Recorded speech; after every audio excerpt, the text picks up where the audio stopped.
Əziz abituriyentlər, bu videoda sizin üçün çox önəmli olan imtahana hazırlaşarkən test həlli və test həlli eləyərkən sizin qarşılaşdığınız müəyyən sualları səhv eləmək və ya da ki, müəyyən sualları işləyərkən ayda bu bilmədiyim yerdən çıxdı, imtahan nəticəndə pis olacaq, 2 yaşlı buradan sual düşməyədi falan bu tipli düşünərək qarşılaşdığınız bir problem və bir digəri də səhv elədiyiniz sualla bağlı, misal üçün Osmanlının 16-cı əsrində səhv eləmişsiniz, gedib bütün Osmanlı oxumağa başlamaq.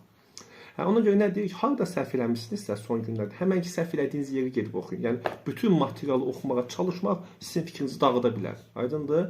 Ona görə nə edirik? Harda səhv eləmişiksə ora baxırıq. Yoxsa bütün materialı öyrənməyə çalışsanız, yenə də müəyyən yerlərdə səhv eləmə imkanınız və şansınız olacaq. Ona görə test həllində səhv eləmək, imtahana qədər istədiyiniz qədər səhv edə bilərsiniz.